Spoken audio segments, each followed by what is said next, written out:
So, Audacity's running. I'm here. This is an audio thingy. I don't know what to call it. I don't want to call it a podcast because it's not going to be a podcast. But it is in all anime. It is nothing but anime stuff, so we can live with that. And if you're typing in the background, I'm also doing things on my computer so as I could get some topics to talk about. I'll be looking on Reddit and some gaming news sites like PC Gamer and other things. So if you don't like that and you don't want to be a part of this conversation, there's a way to leave. I believe it's called a back button. If you don't want to leave, then I don't know what to tell you. You're stuck here with me through your own intuition. So, I don't know what to talk about. Let's just see what's going on in the anime news, because admittedly I'm not someone who follows any kind of news, unless it's gaming news, because I like gaming more than anything. There's really nothing that interests me in this. Well, there's something about, wait, Shelf Life When They Cry Season 1? I don't know, this is all going by too quickly. There's a lot of stuff I don't understand. There's a lot of anime characters. I'm looking, and there's also, what? There's also live action stuff, but as you can tell, this is all something I am not really affiliated with, because I am not a big anime fan. No, like I said, I watch shows that really don't have a second season and only go for about one season, so David Hayter teases. What? David Hayter teases dubbing of Metal Gear Solid Snake again. Damn it, David Hayter. Why did you do this? I'm gonna read this story because this is something I'm interested in. I've always enjoyed Hideo Kojima's Metal Gear series. It kind of sucks what happened with Konami and what sort of portrayed last year, because Konami was an awesome company, I'll say that right now. Voice actor and screenwriter David Hayter teased on his official Twitter account on Monday that he is dubbing the character of Solid Snake again. He posted a segment from an overdubbing script that shows lines from Snake and Colonel Campbell and tagged Metal Gear Solid voice actor Paul Eading, who voiced Colonel Campbell in the game. So, if this is true, then David Hayter, who was the original voice of Metal Gear from Metal Gear, I'm assuming 1 and 2, and Metal Gear Solid 1, 2, 3, and 4. So when Ground Zero and whatever this other one is, The Phantom Pain came out, they got David Hayter was like, I actually don't know the story of why they changed voice actors. I'm not really that versed in the voice acting community. I'm not really versed in any of this stuff, so me seeing that is basically entertaining. So let's go check out the gaming news, because I'm far more better at gaming news than that. Oh yeah, there was a new Doom beta released, a Doom beta date revealed, and new footage was released. That was fantastic. Bethesda Todd Howard clarifies 3 big projects. Todd Howard is just a king at Bethesda. If you don't like Todd Howard, then I don't know what to tell you. There's a lot of stuff about The Division. It broke records that I went to as a developer again. There's just a lot of cool stories. And I'm just reading these. What's today? March 10th. So, yeah. Oh yeah, I was reading about this 3DS NES emulator. And from what I heard, it sounds cool, but I'm not really sure if it's actually a thing. A lot of people are talking about it, so it might be a thing. And if I could play Super Mario or fucking Legend of Zelda in a 2D plane, but it looks 3D, then that'd be pretty fun. So yeah, the thing I'm doing today is just browsing news stories and that, because I don't know what to talk about. I wanted to talk about anime and Itchy and how I view it, but I figured that would be something I would have to write about, because if I don't write about it, people will misinterpret me, but people already misinterpret me, so it's all fun and games.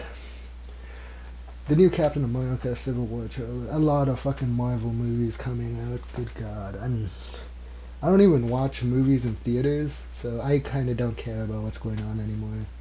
I mean, there's a Batman vs Superman movie coming out, and don't know how to feel about that. It looks cool. I want to watch it, but then when you put Doomsday and Wonder Woman in a Batman versus Superman movie, it just I feel like it's gonna lose its finesse. Like Wonder Woman and Doomsday are totally gonna overshadow Batman. Because what the fuck can Batman do, in all honesty? He can, like, Batman is a crazy person.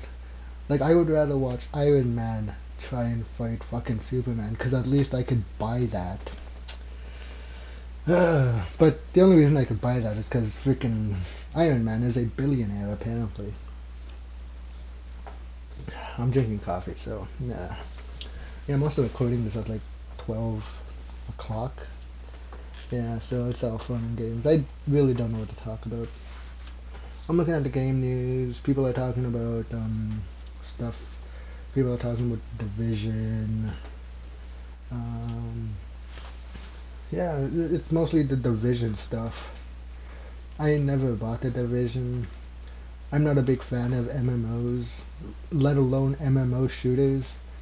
MMO shooters to me are pointless, because what is the point of having an assault rifle and shooting a monster just for that monster to take like 2.5 magazines? It to me that makes no sense. I want a gun and I want to kill things. So when you give me a gun that is essentially a BB gun or a pellet gun, it is insulting, and I don't want to level up anymore. But from what I've seen about the Division gameplay is that it looks like Gears of War, and it looks like a Gears of War MMO. God damn, that was hard to say. Yeah, it looks like a Gears of War MMO. I'm not into third person shooters. I have played Gears of War, but I've only played the first one, and I beat the story and got sick of it. What's another third person shooter I've played? I guess you could count Fallout, but I don't really play third person in that. Yeah, there's not a lot of third person like RPGs or third person shooters that I have played. I probably own a few of them. No, I don't think I actually do. The games I do own are all FPSs. Well, I guess you could count Grand Theft Auto 5 as a third person shooter, but I have that on next gen, so I could turn it into an FPS, which is the only reason I bought it. So as I could kill people online in first person mode, but I don't have online because my life is in such shambles that I can no longer pay my Xbox Live Gold membership. So that's fun. I bought a game so as I could play online, just so as I could not play online because I can't pay my fucking Xbox Live membership. Oh yeah, I was reading a story about people who I probably got loud now. I was reading a story about people who are asking Microsoft for a refund or something because of the outage recently of the Xbox internet being down or some shit. And it's understandable that people want something out from Xbox and Microsoft because, in all honesty, people pay a lot of money to have this service. Xbox Live is not free. PSN was free at one point, but they changed their motto and now they make you pay for it, if I remember correctly. So yeah, everything is a subscription-based service now. You want to watch movies, fucking Netflix. You want to watch TV, fucking Hulu. It's all subscription-based. You get nothing for free, and I can't even tell you what the fuck to support because... Yeah. That was another thing I saw too, a debate in one of the Facebook groups I'm part of.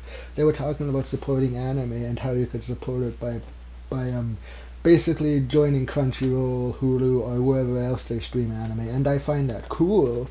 Like, it's okay if you want to support it, but I'm poor, so the only way I can support it is by illegally streaming my anime. The real only thing I do support with money is my gaming, because I prefer gaming over watching a medium. To me, gaming is fun. It's a fun escape, and it's fun to escape reality and just go shoot mutants. And to me, when I watch something like anime, it doesn't immerse me. It doesn't get me invested. Not unless there's something cool going on and a lot of people are dying. Excuse me. But there's also a lot of good shows out there. like Full Metal Alchemist Brotherhood. No, not Brotherhood. I haven't even watched Brotherhood. I refuse to watch Brotherhood. Full Metal Alchemist, Madoka Magica. There's a lot of good shows, and there are good shows that are bad. Like I said, I posted on my Twitter that Sankarea, Undying Love had a decent premise for an anime. Like, I'm just gonna talk about this anime now because it pissed me off. Fuck, I can't remember the name. Give me a second. It's Sankarea, Undying Love or something. And I remember this series because it was one of the first series I watched. One of the first series I actually enjoyed. And then it was one of the first series that pissed me off near the end of it. Yeah, it's called Sankarea, Undying Love. And basically what happens in that story is it's dark. It deals with subject matter that is very taboo. So I'll say that right now. Basically the story follows our hero, a cat-looking shut-in named Faruda. I'm gonna call him Funbags. So Funbags, a cat-looking horror otaku.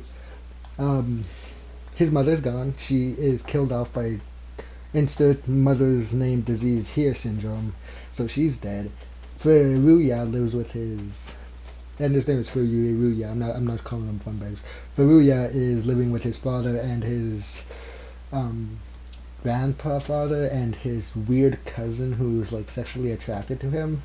But they don't really go anywhere with that until like near the end of the series. So this all sounds stupid. It is. I don't suggest you watch the series unless you want to watch it for the story. So the story follows Furuya, and during like the first 3 episodes, he finds a Necronomicon, I'm gonna call it, but it's basically a book of the dead, a book of spells and shit. And this kid's a horror fan, and what's his favorite horror movies? Zombie movies. Like full-on John Romero zombie movies, or George Romero zombie movies, my bad. John Romero was the one who fucking did Doom. Yeah.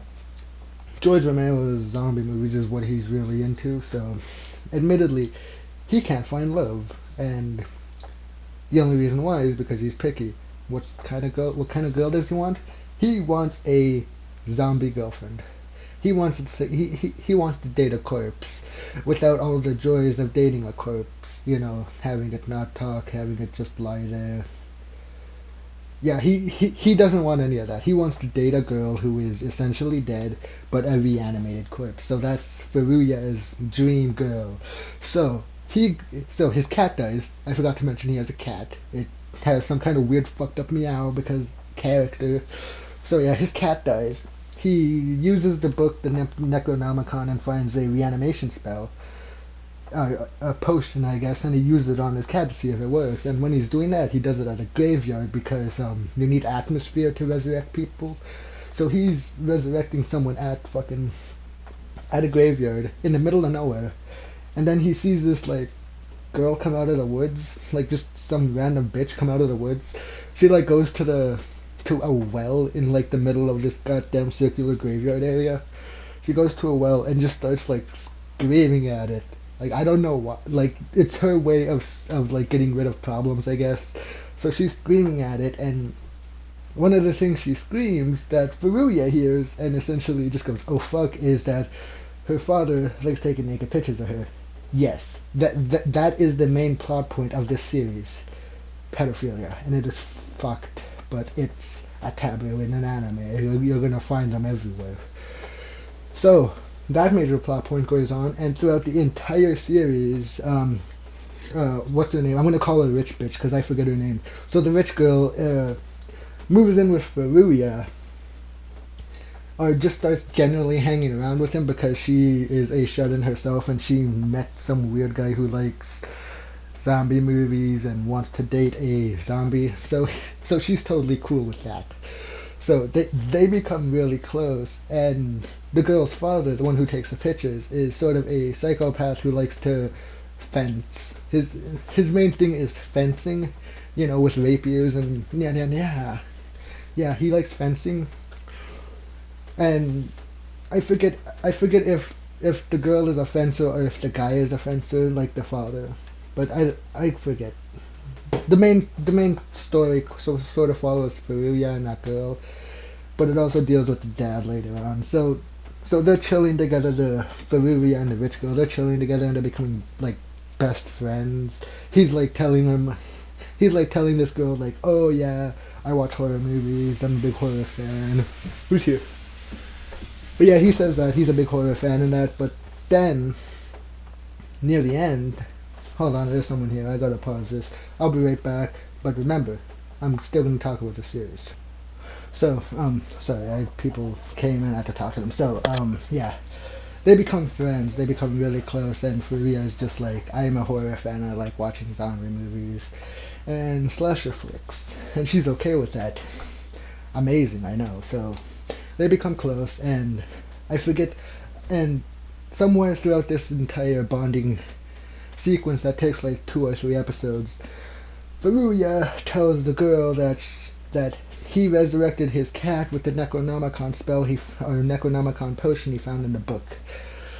So she says, if I die, will you resurrect me and take care of me? And like Faria is just like, sure, whatever. It will never happen. And like not even like 2 episodes later, the girl goes back to her father because she's an idiot. She really is a fucking idiot in this show. So she goes back to her father. They meet on a cliff face. I don't know how the fuck they got there, but I guess the animator just like, put him on a cliff. We need to have her die. So they're on a cliff fighting. Faruria shows up out of nowhere and he's like, blood, don't you hurt her, you mean bastard. And like, of course, the dad sees her and he's like, what? And like, he like turns in such a way that he like hits his daughter across the... I don't remember this perfectly, but he like turns and like knocks his daughter off the cliff they were on. And it's... I watched this scene 3 times. She fucking gets knocked off, falls, and like just boom, like splats right on the ground. You gotta remember, this is like a I say 5-story fall. So yeah, she falls basically head first into the ground, and Furuya comes up and like just takes her body. Yeah, he literally takes her body while the fucking father is up there watching like, don't touch my dead daughter, I need to bury her. It's like, what the fuck is wrong with you? He's doing all that shit and Furuya's just like, yeah, whatever, I made a promise, I gotta resurrect this bitch. So he takes her back to his house. She's dead. He gives her the potion, and like an hour later she comes back alive. And like throughout I want to say the 3rd or 4th act, like the last 5 episodes, this happens like midway through the series. She's a zombie. So they start like, telling us what happens to dead bodies with rigor mortis and all that, and bombing. And so after the rigor mortis phase, she's able to move. So she's basically just a corpse. So if you know what happens to corpses, I don't. I'm just going off what I heard. So she goes through the rigor mortis phase, which is her body stiffening up because of the fluids and that. So she goes through that phase, and then suddenly she's okay. She's just allowed to walk around all over again. And admittedly, they do address the fact that she's decomposing slowly. But yeah, this series just has an awesome idea, has an awesome premise, and it never really dove into the fan service that most anime do. But it did. It went all the way. It tried to jump the shark. It tried to appeal to the 12-year-olds who enjoy watching anime just for tits and ass. And I'm gonna describe this exactly the way I saw it because it's fucking stupid. I hate it. And it's really one of the only reasons... This scene, as far as I'm concerned, this scene and the OVA are why this series gets an itchy tag. And that is when the main character, the dead zombie bitch, goes into the shower, and we follow her because this is anime. We follow her into the shower. She's like getting clean and all that. She's like checking out her wound that she has from falling. Like, she got a wound somehow. It's like right across her fucking abdomen. It looks rank and it's decomposing. So they show that, and then she finds a cylinder sponge, like a cylinder sponge. So she is a idiot at this point. She's like, what the fuck is this? And she titty fucks it.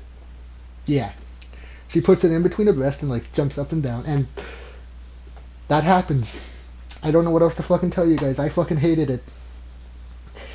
It really pissed me off because the series was doing so fantastic. Admittedly, they hinted at this type of shit that, oh, we might show you something. Like, there's a panty shot here and there, but when it's just blatant and really, really, really meant to fucking get people's rocks off, it's disgusting. At that point, you should have turned a fucking anime into a hentai.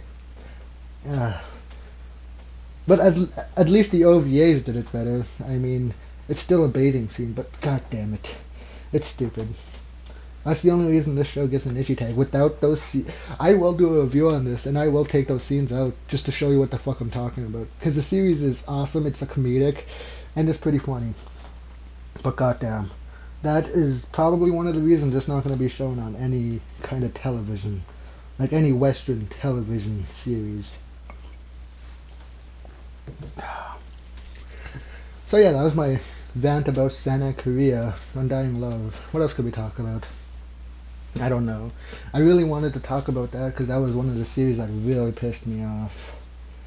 Yeah, I guess that's it. I'm gonna go find some more series to talk about. If you enjoyed this, leave a like or a comment or hate mail. But yeah, I'll talk to you guys later. This is a short video, only going on like 15 minutes. So yeah, bye. Have a good time. Whatever.